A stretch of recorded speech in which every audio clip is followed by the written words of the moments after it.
Hello and welcome to this video with my discussion with Vostok Instruments from Machina Bristronica 2023.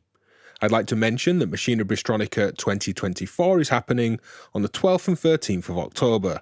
We'll have the DivKid stage for discussions again this year. Tickets and information is all linked down below. Let's get into it. Hello everybody, welcome to Machina Bristronica.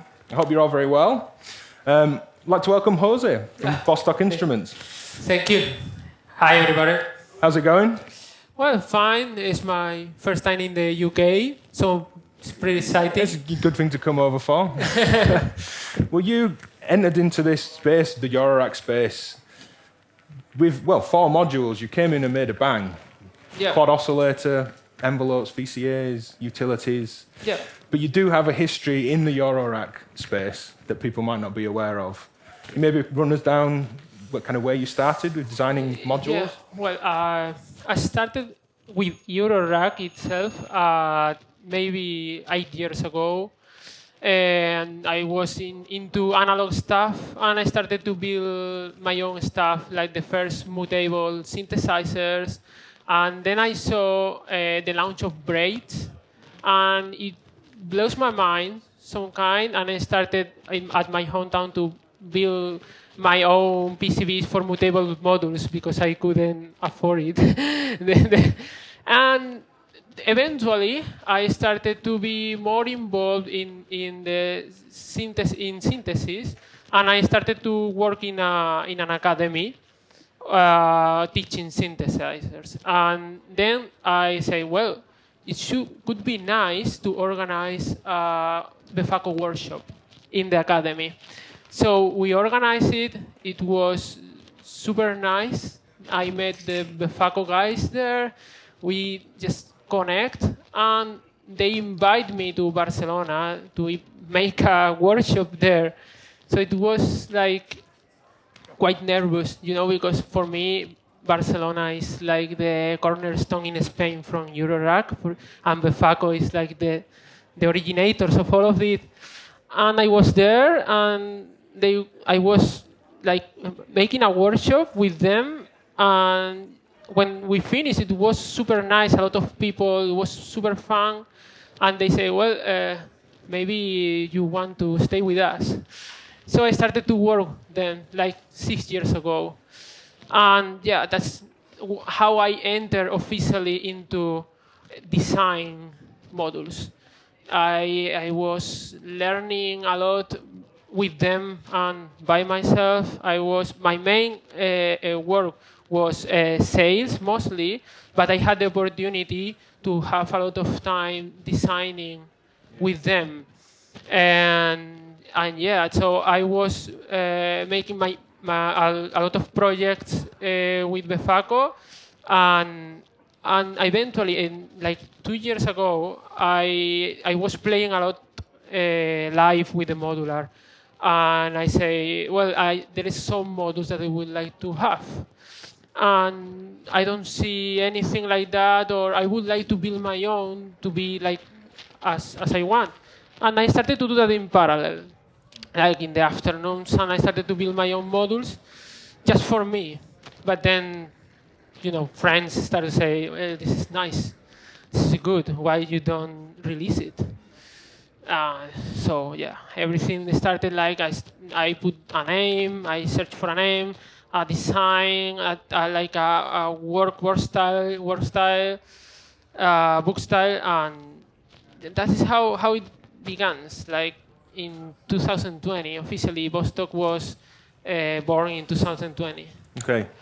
It makes sense they've come from you performing, because each module manages to pack a lot in without just being a bit of a cramped mess, which is maybe fair in the Eurorack format sometimes. I've certainly put performance systems together that then aren't nice to perform on because I'm trying to cram so many functions in. And that's on me for the module choices, but it's clear that your design has that kind of baked in from the start. Is that something we're going to see right across the range? Every module, be it the oscillators or VCAs, is multiple channels of those functions. Yeah, that's because when I was playing, I had a lot of situations where I just need one more of the same. Like One more envelope. yeah, one one more VCA. envelope, one more VCA, one more attenuator for the patch, and it was like I need it. And so I say, well, how much can I put in a module that is not like messy, that you can play with it? And for me, the most important thing is like I can just see in the panel, I can go directly to what I need. So simple. I need simple things, but that well done. Like it do what it does, but a lot. I need a lot because was my way of make music. So yeah, I try to find like a way to organize everything, to have like a line where you can see everything clearly. So the controls are all in the same place, so you can go straight to it. And it's, yeah, for me, the multi-channel just behind is it being the concept behind the modules. Yeah. So You've launched with 4 modules. The kind of missing link, I guess, was what's now Atlas with the filter. yeah, yeah, because obviously I made a VCO, a VCA envelope. So I wanted to make some kind of filter because also there is the type of circuit that I've been studying more because I love filters. It's like even technically speaking, I like to see how it works, to know how everyone works, type of filters. I wanted to do one. And I wanted to be multi-channel for several things. And this is the result, that is Atlas, which is a 4-channel multi-mode filter that is mostly based in gain cell circuits, that is like Roland style. Okay. And I make an addition that to the just not to make a 4-channel filter, to make it more playable. It is the interpolating scanner bank, which is this row on the bottom, that is a morphing between the 4 filters. So I wanted to have something that is fun to play with it in live, so you can morph between the different type of filters with the fader, and also control it with the CV. And each filter's multi-mode, so you could be morphing between some vastly different filtered tones from a single input or various different inputs, like a big cross-fading scanner, as you say. Can we maybe start to build a patch and start to hear the filtering? I would like just to check how it sounds, because for me, the sound of a filter is quite important in how it responds to resonance and to the sweep. So I was working to have like a quite a creamy sound that is not, it can distort easily, but it has a lot of gain and a lot of headroom to work with. So to do that, so we have it, right now we have just a simple sawtooth wave going straight to the filter. Filter is fully open, so with no resonance. We don't have, like, it's super clean, but when we turn up the resonance, even in very, very low frequencies, we are not distorting yet. And we keep the bass, even if we have going up and up with the resonance. It's compensated. Everything is compensated to keep the gain at every band. So we are not losing bass or even with the resonance. So yeah. And we have the low pass is a 4-pole 24 dB slope. The high pass is 12 dB slope, 2 poles, because by ear for me sounded like more pleasant.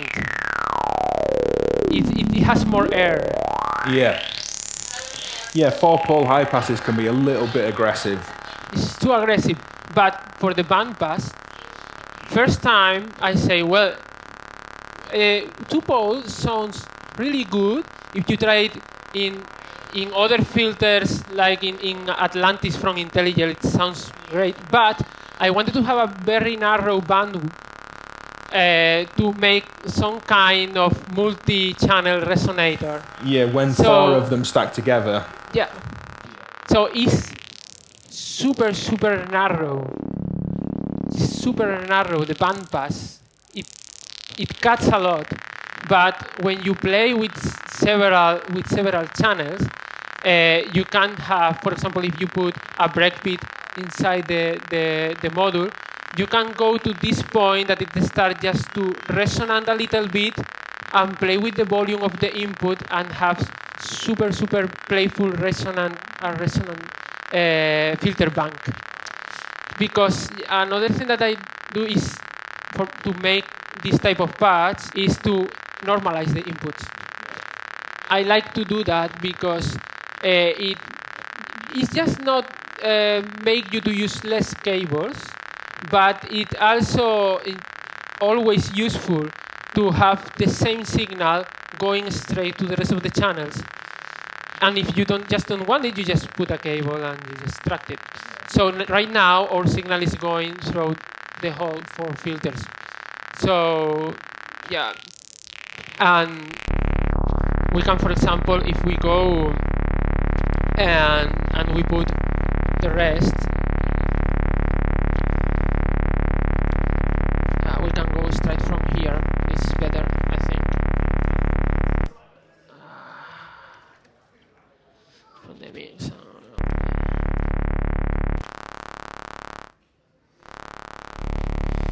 We can start to mix the different filters and shape more style of. We have parallel processing basically with just one cable, one input. So it's already starting to sound Formant-like. We are gonna move the whole.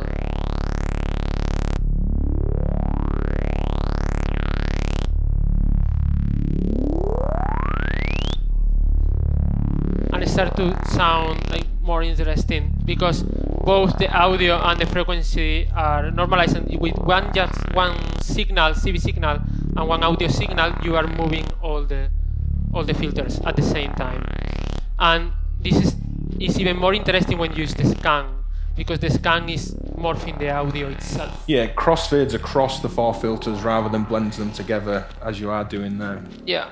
I wanted also to know resonance control, but it was a decision of design that, okay, I don't want to make the module so big, but I want to have 2 FM CV inputs because to play is super nice to have in a filter the two inputs for the FM, but I also want to have the resonance is possible because to ping patches or just because you want to make an acid patch like typical 303, having CV control for the resonance is kind of cool.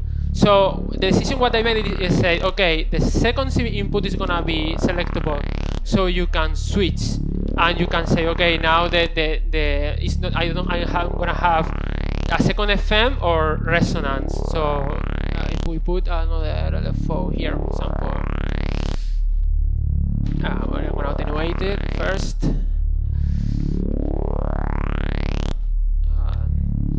So we can have in the first one. And that second FM input, is that normalizing down the panel as well? No, because for me, sometimes if I feel like if everything is normalized, you can lose the control of the patch, and with the resonance it can be even dangerous for the ears.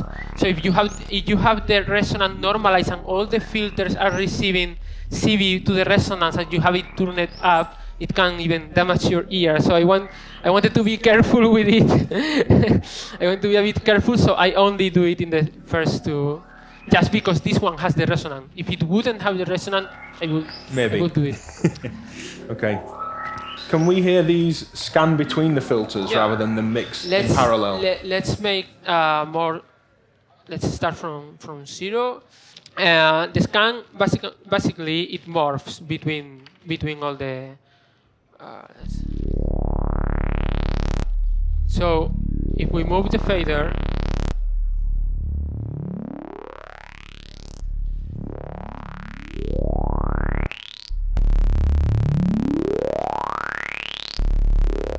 we start to morph between all the 4 filters. And we can do it with, obviously, with CV. So we can put the same LFO we have before here, but to the scan.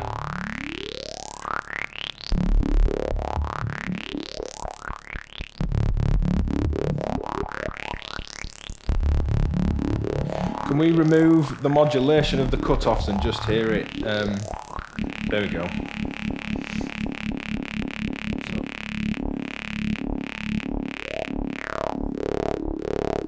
So we have this morph between all the filters.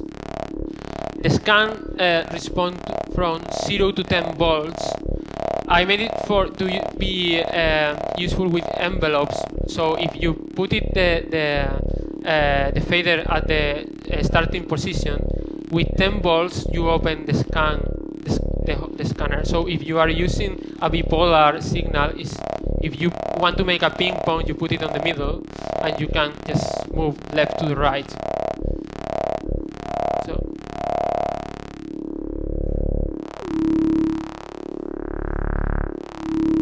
it can be quite interesting, because you can be even in middle points. So yeah, you can have like a band pass and a high pass, making like a kind of weird slope.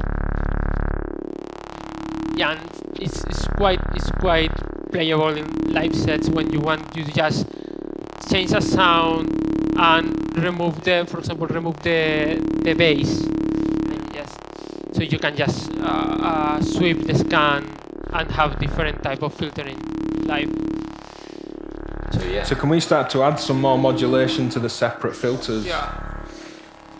Kind of on our way to a really interesting drone patch, it feels like.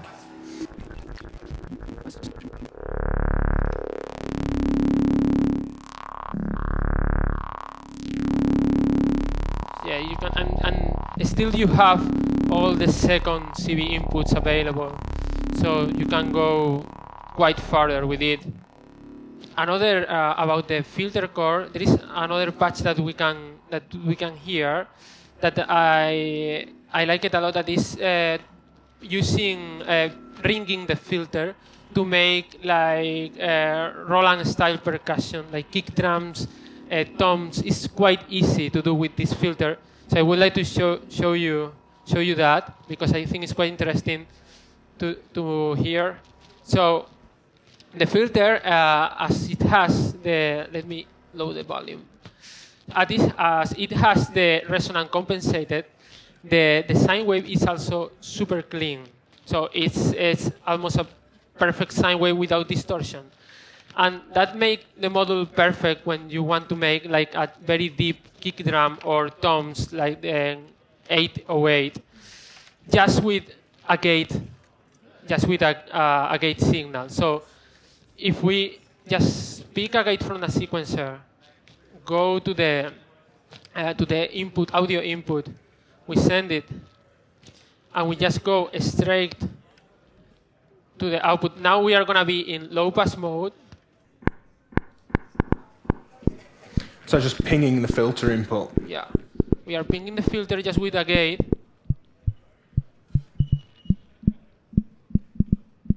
And we can have just a kick drum just with one gate. And then if we move to the high pass, we have more click, so we have also more punch.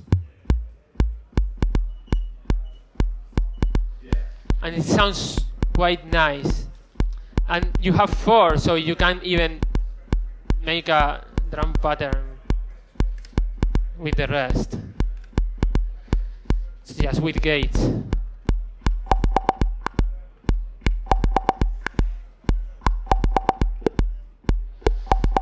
And as it are 4 filters, sometimes if you have a lot of click, you can just use one of the channels to filter the click. For example, I think we have a lot in the kick drum. A lot of click, we can just remove it, go to this channel, for example, put here, and just patch this back. remove the resonance, and remove the click. So it sounds quite. And again, with the scanner, you could then be crossfading across your 4 drum sounds. Yeah, you can go to the scan.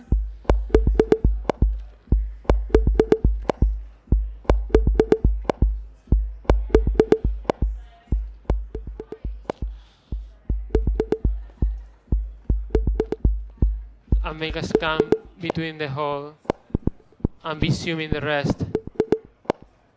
You can control the decay of everything with the resonance. There is no envelope.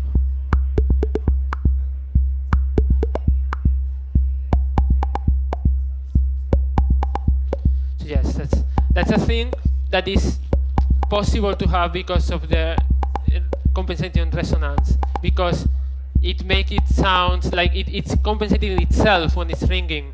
So you can just go so deep that it's like if you are putting an envelope into the input. It sounds great, and it hits that design that we touched on earlier, that it's packing a lot in without being cramped. It's simple, it's kind of easy to see what's going on, but it's just a few things in a multi-channel fashion. And then like the added noise source on the oscillator, the addition of the scanner then really takes it up a level. You need another 4 VCAs, you'd need a morphing CV source, you'd need a way of making those morph otherwise. It's a really clever addition to the filtering. Yeah, so yeah, for me it was basic. I needed a filter. Yeah, I don't want to get like rid of filters. I need them all the time. So if it's more, the best. So I decided to make it like 16 HP because you couldn't even make it smaller, but it's not gonna be that playful. You want to be playing with the frequency all the time. You want to touch the resonance, and I found this point that is even with the fader. The fader is super. It has a touch that is quite nice because I use like a high quality fader for this, so you just can feel quite well the scanning points. Yeah, it's what it's thing for live sets mostly, but it's fun in every type of system. And it just like the other modules, I love how open-ended they are in that it could be, well, scanning through 4 filters. It could be 4 filters in parallel when you mix them earlier on. It could be 2 stereo filters, 2 dual peak stereo filters, lows into highs, all the bands moving around. Yeah. It's really open, simple design, similar to some of the Surge format modules that are really simple on the face of it, but they're as complex as you want to make them in terms of the patching. Yeah, because I found that when I make the more complex patches are with simple things, with simple chords. When you have simple chords and you start just to play with them, patching them in different ways, you are going straight to more interesting stuff. And for me, that I am a kind of musician that for me the melody and the dynamics are very important. There are a lot of little details that I can only do that if I have more of the same. I just need an envelope, or I just need an attenuator, and but I need to put these things together in a big puzzle to make what I want. Just maybe a simple bass line, the dynamics. Maybe I need 2 envelopes attacking the VCA, different envelopes attacking the VCA, or I need an attenuator or 2 attenuators to control the filter cutoff and not just one. So I was, the way that I work, I need a lot of simple stuff to make more interesting things. Yeah. And yeah, it's like the way I find that the modular is more fun for me, at least. And I hope for that some people like it too, because I make a lot of work on the filter. It's gonna be hours and hours hearing it with the sub bass and my neighbors just shouting. So like, please stop it, please.